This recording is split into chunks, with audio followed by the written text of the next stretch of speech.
You know how the story originally broke? The Packers podcaster named Big B. Shout out Big B. Jamal Williams is inside the 30, out in front, a Green Bay touchdown. Jamal Williams is the GOAT, the GOAT. That's all you need to know. Let's keep it under 25 minutes, all right? We might be too young to have a spotted cow, but we are both diehard Packers fans. Welcome back into the Underage Packers podcast. This is episode 152. Packers coming off of a rough 24-22 loss to the New York Giants. Still good seeding in the playoff race as of now. Control their own destiny at the 7th seed, 6-7. So there's still plenty to look forward to in this season. And we will discuss all of that in this episode. I'm Joey, and joining me to recap last week's game and also look ahead to this week's game against Tampa Bay, it's my friend Big B. How are we doing this week? Feeling great. Been sick most of the week, so we're starting to feel better. Vibes are starting to come back for a hopeful Packers victory this Sunday. So, vibes are looking up. That's great. And you're going to be out the game this weekend, correct? Yes.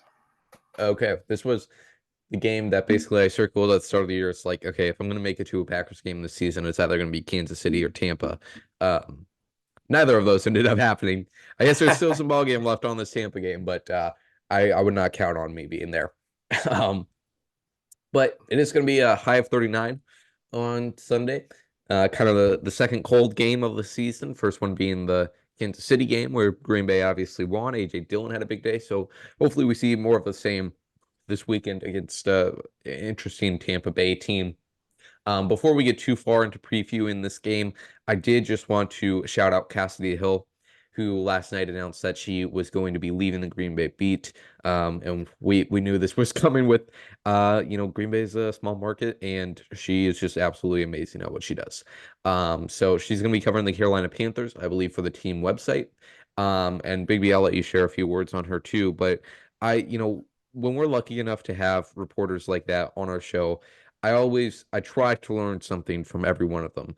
And I can say from Cassidy, I learned so much as an aspiring journalist, just seeing how she interacts with players, the stories she writes, her storytelling is amazing. And you can just see the trust that they have with Cassidy. I remember talking to her a few years ago about just the connection she had made with players. And you can see in the video she does that she has, they trust her. And you have to build that solid trust. And whether that's through goofy things like she did by like having them sing the Korn song during minicamp, that was amazing. Or asking them like what their favorite Taylor Swift song is. I'm glad she delivered that content. You have to build that trust with players in order to get actual hard information. So she did an amazing job at that. And then also just her knowledge of the game. I know Peter Bukowski mentioned this on Twitter. She is very fun. And then she also knows what she's talking about. When we had her on this summer to preview training camp, she brought some amazing insight. So Cassidy, you will be greatly missed here in Green Bay, but we realize that this is a great opportunity for you to get closer to home, and I'm sure you'll do amazing in that role in Carolina. Big B, what do you have for praise for Cassidy? Yeah, well, pretty much everything you just said, and I'll just say that she brought the fans something that we've been missing, that the Packers social media doesn't do rarely. Yeah. And she brought that new inside the locker room and showing the guys' personalities, and that's what I love seeing, is just the guys having fun in the locker room. Yes. And like you said, she's just super amazing, super smart. And I know she's gonna ball out in Carolina, and I'm very happy for her. Yeah, and I have confirmed that it's the actual Panthers website that she's working for, and I think she's just going to do amazing at that role. She said, yeah, when we had her on this summer, she said the main goal for her is just connecting the players with the fan base, and she did an amazing job at that, and that is definitely something I want to carry with me throughout my career. Okay, on to this Packers game. Some more not so fun stuff, but there's no even bittersweet. There's a little bit of bittersweetness. There's some sweetness in discussing Cassidy getting more opportunities. And this Packers loss against Giants, it was just bitter. there's really not a lot you can positive takeaways you can have from this game. I mean, if even if they would have won, it's like, man, they were trying to lose that game. They made way too many mistakes. And honestly, for the way they played against Detroit and Kansas City, that was not the same team out there. And it should have not come down to that final drive. Tommy DeVito should have not had a minute and a half left. And for God's sake, Tommy DeVito should have not been able to methodically drive down the field easily. So I have a few stuff on the offense I want to talk about, but let's just get straight into this Joe Barry stuff, okay? We've been a little bit kind to Joe Barry these past few weeks because the defense, I mean, there was a certain time where a few weeks in a row they were a top 10 defense by DVOA. They are now back to, I had it pulled up somewhere here. They're now back to 28th in defensive DVOA. Okay? And it's just the same stuff, okay? And same stuff, different year, not only under Joe Barry, but just for defenses in general for Green Bay. And it feels like we've just been for the past decade looking for a difference, but it's the same old, same old. And, you know, my friend who's a Giants fan texted me after the game and he said, it seems to always be the same shit for this team. Like, and not only in this season, but going back for so far.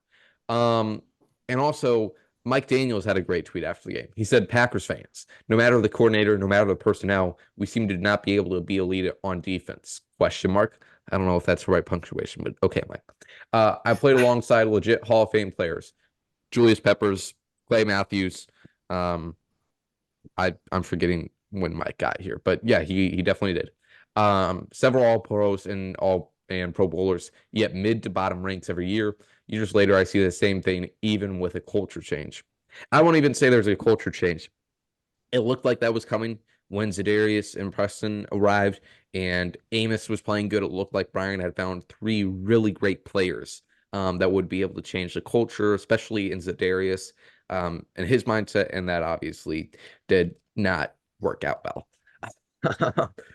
It was not that exciting. And so my thing on Joe Barry, all that I come back to every time, and we mentioned this a few times on the show, is like Joe Barry was brought in by Matt LaFleur because he had the Vic Fangio system. It was the same reason that Matt LaFleur was hired. Matt LaFleur's numbers as in his short time as a play caller with Tennessee were not that great. You look at them and it's like, okay, this is surprising that this offense coordinator got hired as the head coach. But he had the Kyle Shanahan system, and he obviously impressed Gutekunst, and the Gutekunst thought in that has been vindicated. But with Joe Barry, it's like in the defense coordinator position, it's like this was Matt's first time as a head coach. They were taking a little bit of a risk on him. They knew that. But Joe Barry has historically been just awful as a defense coordinator. Now, in these two situations before, like he obviously did not have the best personnel. In 2007 and 2008, he was with the Detroit Lions, and obviously 2008 was the famous 0-16 season for Detroit.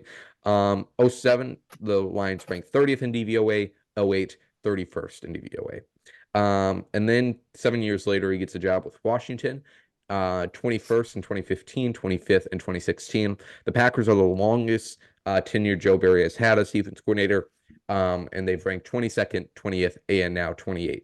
In DVOA. I just don't know what the plan is with Joe Barry.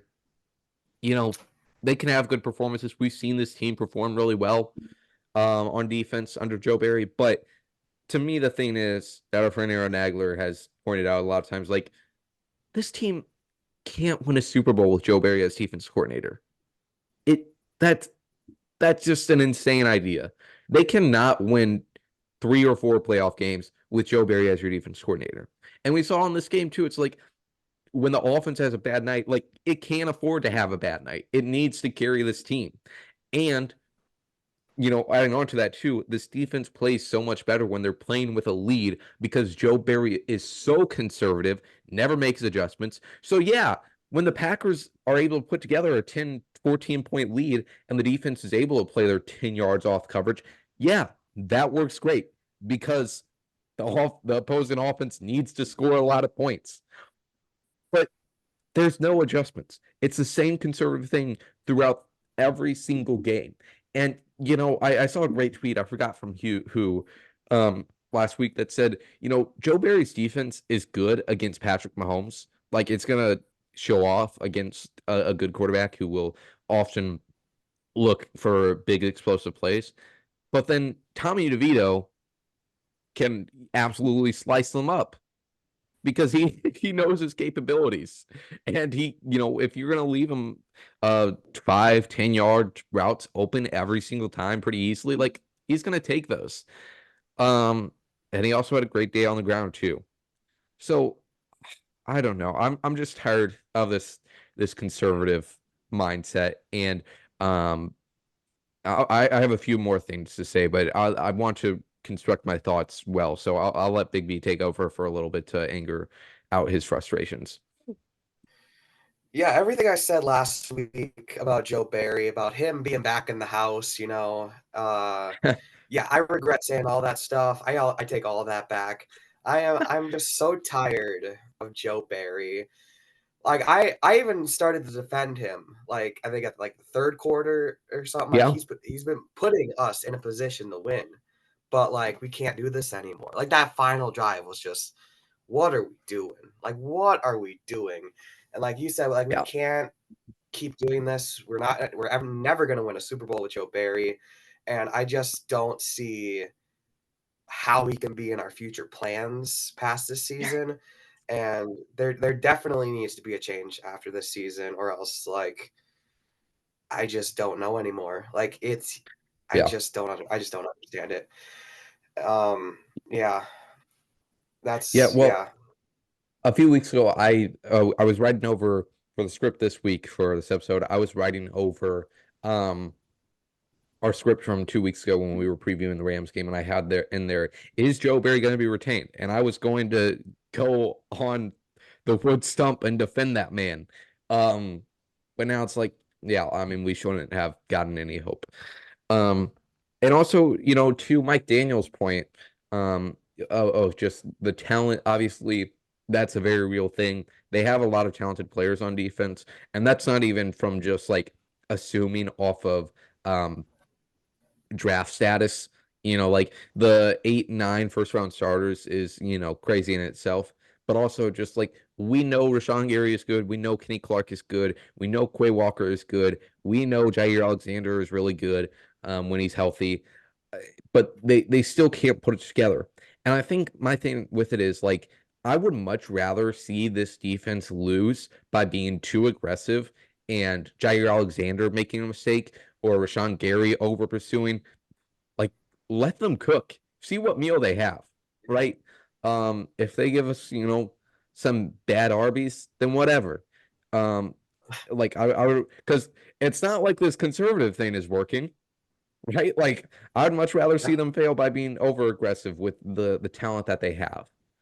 So yeah, that's that. And Yeah. we'll see if Joe Barry's retained after the season. But I just, like I said, I can't see a way. You look at the 2010 team, and obviously the offense was the main highlight of that, of just the stacked Sports Illustrated cover of all Rodgers and his weapons.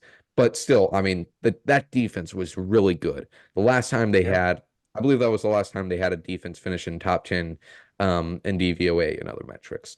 And they made plays when they needed to. They had B.J. Raji in pick sixes. They had Clay Matthews forcing that fumble in the Super Bowl. They had Charles Woodson. I mean, that 2010 run for Charles Woodson in the playoffs was unbelievable. And I'm not here to praise Dom Capers because he is, a part of this culture problem, this lingering Hey, culture hey, problem. hey, hey, we But just got back from happy hour that we should be praising him for his first couple of years in Green Bay, yeah, because he led us some amazing defenses. But yeah, continue. that's true. Yeah, and and Capers was using Woodson very creatively close to the line of scrimmage, and it was amazing to watch. So, yeah, it's just frustrating to see this team not put it together. And then, just one last thing on Joe Barry. He was today asked in his press conference on Carrington Valentine's reception that he allowed on the sideline for 9 yards that really kickstarted that game-winning drive for New York. Joe said the reason that Carrington was so off coverage was because he didn't get the call. Now, okay, sure, but the fact that what he resorts to when he doesn't get the call is 20 yards off playing out of like it looked like Joe Barry's defensive backs the whole night did not get the memo that the Giants play in New Jersey because they were lined up all the way back over the river in New York. So yeah, and the fact that, like I said, that's what Carrington resorts to as his default, it's like, that's not a great sign. Yeah. And that's And clearly what they're practicing during the week. That's clearly right, how they coach. exactly. It's like, I've never played wide receiver, but I assume like this is the same thing as if a wide receiver, he doesn't get the play call, but he sees like he's able to judge, okay, we're in 11 personnel, we're in X formation. I'll just do this and hope I don't screw everything up. Like that's what Carrington is doing there. Hmm. And yeah, that says a lot. So Yeah. we'll see. The other point I wanted to make was, I mean, it's too early to even look at defense coordinator candidates. I have seen a lot of people campaigning for Al Harris. I love Al Harris. I love that he is having success with Dallas. However, let's give it a year or two, I think, on the Al Harris defense coordinator hype. Melissa Taylor on Sunday Night Football, actually, she did a sideline bit where she interviewed Al Harris. Well, she wasn't interviewing Al Harris during the game. That would have ticked me off. But before the game, she talked to Al Harris, and he said something like, "I'm not teaching these guys any scheme. That's Dan Quinn's job. I am just, you know, I forgot what it said, but basically just the fundamentals of being a cornerback, how to be aggressive, and he's produced great seasons for DeRon Bland and Travion Diggs as far as interceptions go the past 2 years. So I like Al Harris. I think we'd bring a culture change, but I'm not so sure I'm sold on him fully running a defense yet. And I will say, like, I still think Joe Barry will probably be back next year, but I think you're right. I think his contract is up next. After next season, correct. So the only way I see them firing is like if Robert Saleh gets fired, and I think that Yeah. would be the way Joe Barry is not coaching this Packers defense next year. But I really don't see Robert Saleh getting fired from the Jets since Aaron Rodgers is now there. And we know how Yeah. Aaron Rodgers is, and we know Aaron Rodgers likes him. So I do expect Joe Barry to be back next year, unfortunately. But it does seem like Matt LaFleur is getting kind of frustrated with him, especially Yeah. from his last few press conferences. Absolutely. Okay. That's enough time about Joe Burrow. We spent like half of the time I budgeted for this talking about that, over half. But it's all good. It was very warranted. As far as Yes. the offense, there's obviously a lot to pick apart about this offensive performance. The play calling wasn't great. The constant use of the Jaden Reed sweeps. I get it. He's your best playmaker on the field without Wicks and Watson out there. But yeah, I mean, to call that on a 2-point conversion was definitely frustrating. Like, And yeah, I mean, why call that on the 2-point? Like, that's ridiculous. yeah, Like, it hasn't been working very much all game. Like, you've already overused it. They've shown they can stop it. yes, Like, why do that? I knew immediately after that was stopped, like, we weren't going to win that game. Like, I knew it. yeah. I just don't understand. That, like, really frustrated me. Well, I mean, even the fact that they were stopping it, like you mentioned, in general, if that was the first time they ran it all game, I would be confused why they ran a wide receiver sweep Yeah. on a 2-point conversion. Yeah. Like, So, what? yeah, Like, there's got to I be a I better don't know. play call in that situation, the call, than a sweep Yeah, to the wide receiver. I mean, I just don't I guess understand. I don't know. and goal line they're probably really suffering without Watson and Musgrave. Um, but still, I don't know, man. Yeah. I don't know. I would have been happier if AJ Dillon tried and failed. I don't know. Yeah, or even go 5 wide. Like it's been working that entire drive. Like just go 5 wide one more time and just let Jordan Love do something, man. I don't know. I would agree. Okay, on to this week's injuries for this game. So injury list is quite long, but for limited participants, we got Jair Alexander, JJ Agnagbar, Aaron Jones, Jaden Reed, Keyshawn Nixon, Jonathan Owens, Darnell Savage, TJ Sladen, and Dontavian Wicks. Aaron Jones did say that he does feel confident that he will play in this Sunday's game after missing the last 3. Yes, last 3. I think so. 3 or Yes, 4? yeah, because he got Yeah, injured 3. in that Chargers game, so 3.5. As far as did not participate, we got A.J. Dillon, who suffered a thumb injury in that Giants game, and Elton Jenkins, who is still dealing with that injury he suffered early on in the year. Good news, Eric Stokes is a full participant. He has not been pushed to the active roster yet, but I suspect that will be something coming maybe this week. All right, and then Watson is likely to miss this upcoming game. And then finally, I mentioned Jones feeling confident to play. I did want to hit a little bit on the Jair Alexander drama, if you even want to call it that. Look, I think Jair Alexander is doing this a little bit to himself by not answering these questions authentically, like saying to reporters, I believe he said something like, "You guys can ask me whatever, I'm going to lie to you." It's not a good start, not a good look. But I'll tell you what is a good look. Big B wearing those cloud goggles. Yeah, I mean, Big B in your cloud goggles, do you have anything to say on this Jair Alexander drama? He's just that guy. What is that? Man, I don't know. He's just a weird What dude. okay, I don't know what that is. I feel like you're throwing up gang signs. You're scaring me. I feel like a I think 40-year-old it's mom from right Rick now. and Morty. I think it's an old TV show Oh, with Robin Williams. I think that's what's from. Or okay. from Star Trek. I really don't know. It's one of I'm those two. gonna have to look this up to make sure you're not saying It's not a gang sign, but yeah, you're it's okay. like, Okay. I promise. All right, but like Jair's a weird dude. We all know this. He's always been a weird dude. Like he says Yeah. greetings when you say hi to him. Like he's just that kind of guy. So like let's just relax here. We know Jair.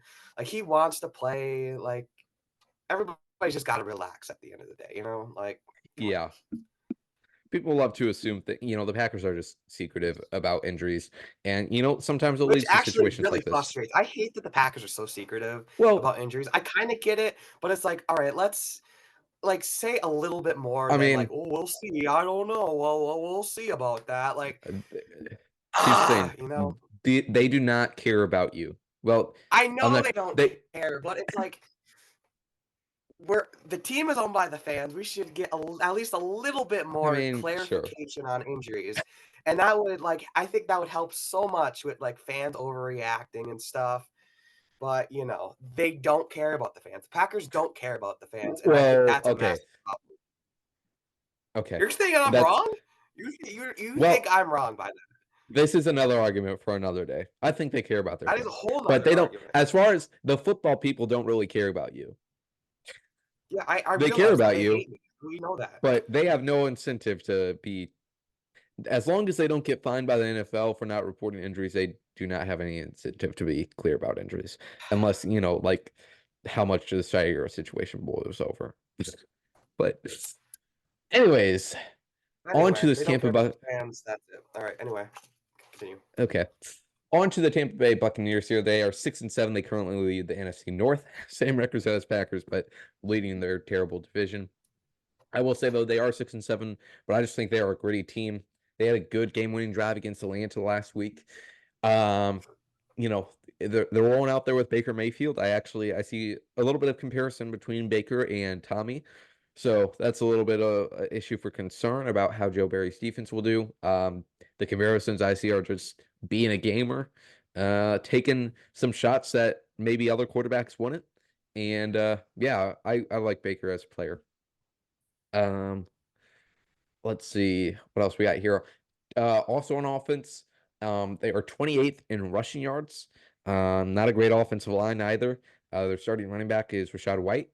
So there's that. Hopefully not another 200-yard rushing day for Joe Barry's defense.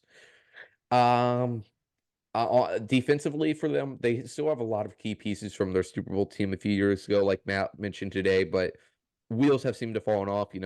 Guys like Levante David are just kind of out of their prime. I mean, on offense, they still have, of course, Mike Evans and Chris Godwin. Evans, of course, stumbled his way to 1,000 yards already on the season. Biggest player I'm looking out for on defense for Tampa Bay is Antoine Winfield Jr., just an absolute baller. He is so fun to watch, and hopefully he does not confuse Jordan all that much this week. Last thing on this team in my quick preview of them, they are 26th in third down defense. We saw this Packers offense really struggle on third downs last week. There was a point in the game where I think they were like 2 for 9 on third downs. So hopefully a better performance this week on third down for Green Bay. Big B, any thoughts on Todd Bowles' team before we head into our superlatives for the week? Not really. I know that Mike Evans is very good. Chris Godwin is very good. I am terrified for them to go up against our secondary. But hopefully Carrington Valentine and Corey Valentine will do their thing. Yep. The running back is very good. He's on my fantasy team. He's been balling out recently, so hopefully Okay. the Packers defense shuts that down. And like you mentioned, Antoine Winfield is an absolute stud. I absolutely love that man, and wish he was a Packer. And I think he's a free agent coming up too, so he will be a Green Bay Packer very, very soon. Okay, I appreciate your optimism there. Yeah, the secondary matchup with Evans and Godwin, I don't know who the Packers have to match up with that. I really like Carrington. They might place him, obviously depending on if Jair and Stokes play. I would think Carrington, with just how physical he is, I think they might put him on Evans. Yeah. Then Godwin is just a speedster, so interested to see what they go out there with their lineups. But yeah, on to our exactly, that's the plan. Okay. On to our key to the game, biggest concern and who is going off. My key to the game is winning in the red zone. Tampa has the 4th best red zone defense in the league. So yeah, I mean, if they continue like they did last week to come away with field goals instead of touchdowns, then that's how you lose to a team like the Buccaneers or the New York Giants. So win in the red zone, please. Big B, what do you got here for our key? Yeah, I got mistake-free football. The Bucs and the Packers are very similar teams. Usually if both teams play mistake-free, they win the game. If they have a few turnovers, then they lose clearly. So, mistake-free football, we should be able to pull this one out if that happens. But, you just never know. So hopefully that happens. I like that idea. Simple, but true. My biggest concern for this game is, as we mentioned plenty of times, is Joe Barry game planning for Patrick Mahomes instead of Baker Mayfield. Simple as that. I feel like we've covered those issues enough. I'm just looking at the script. Maybe tell the people what your biggest concern is. Losing. I am terrified if we lose this game. Some people say that we've already clinched the playoff spot, but that's just not the case. If we lose this game, I am very, idiots. very Our idiot terrified. friends say that the Packers have clinched a playoff spot. Okay, no smart, intelligent people are saying that, but yeah. Yes, but if we lose this game, I think we'll officially be in the hunt, because I'm assuming the Rams will probably win this week. I forget who they face, but gotta win, gotta keep track in the playoff hunt, gotta keep track getting the 6th seed now. So just win, please. I just want to win. Okay, we just need to bounce back, please. That's all that matters this week. All right, finally, for our who is going off player of the week, I'm going with Tucker Kraft. He's had receiving career highs the past 2 weeks. He had somewhere in the 60s this past week. Obviously, with Musgrave likely being out for quite a long period of time, I expect Tucker to get more opportunities, and I think he's going to have a great game this weekend. Kyle Pitts had a nice day against Tampa Bay last week. Big B, who is going off for you this weekend? My boy Patrick Taylor, he's gonna continue his dominance. Last week he had a career game. Dominance. I think this week he will get in that end zone, and Patrick Taylor will be a man on a mission this week, and I'm very excited to see him top his career game last week. Let's go, PT. Wow. Big sell for Patrick Taylor there. We're going to wrap this up quickly. We appreciate you guys tuning into this episode of Underage Packers. If you enjoyed it, be sure to follow us on all the socials. Let's get this win this weekend. As always, go Pack, go.